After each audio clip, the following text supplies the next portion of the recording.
আসলে মহারাজ, গুরুদেব আমাদের কুষ্টিটা একবার বিচার করে দেখবেন। আচ্ছা আচ্ছা,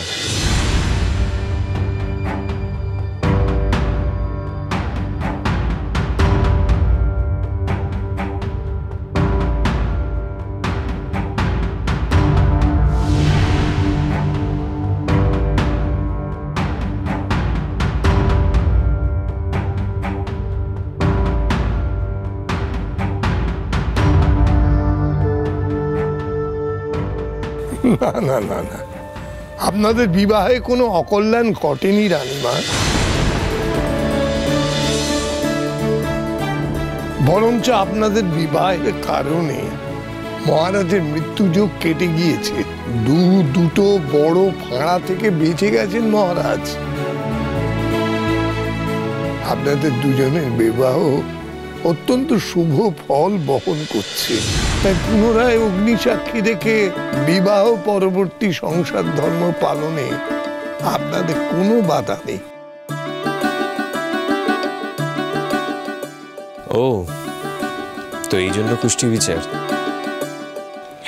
আসলে আমি ঠিক করেছি, আমরা সবাই কুমারহট্টের মানুষ একজোট হয়ে অগ্নি সাক্ষী রেখে মহারাজ আর রানীমা নতুন করে বিয়ে দেব, যাতে আপনারা সমস্ত বাধা কাটিয়ে আবার সংসার ধর্ম পালন করতে পারেন। তাহলে তো আমাদের উৎসবের আয়োজন করতে হয়। কিন্তু তা করা কি ঠিক হবে? বিলক্ষণ ঠিক হবে মহারাজ। আমি বলি, কাল বড় শুভ দিন, কাল বিবাহের শুভ যোগ আছে, তাই কালই অগ্নিদেবকে সাক্ষী রেখে সংসার ধর্মে প্রবেশ করতে পারেন। তাহলে তাই হোক। দেখুন মহারানী, এটা নিশ্চয়ই ঈশ্বরের সংযোগ, না হলে আজ এমন হবে মহারাজ এখানে ছুটে আসতে পারেন।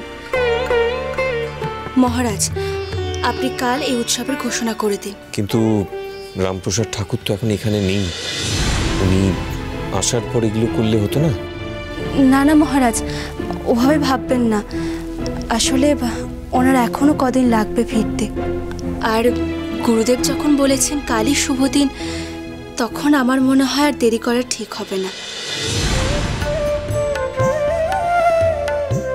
রানীমা আমাদের জন্য অনেক কিছু করেছেন, আমাদের গ্রামের জন্য অনেক কিছু করেছেন, বিপদের সময় আমাদের পাশে দাঁড়িয়েছেন। আপনারা যাতে নিজেদের সংসার ধর্ম ভালোভাবে পালন করতে পারেন, তাই আমরা সবাই মিলে যেটুকু নিয়ম পালন করলে বিবাহ সম্পন্ন হবে সেটুকু নিয়ম খুব ভালোভাবে পালন করতে চাই। মহারানী, তুমি কি চাও?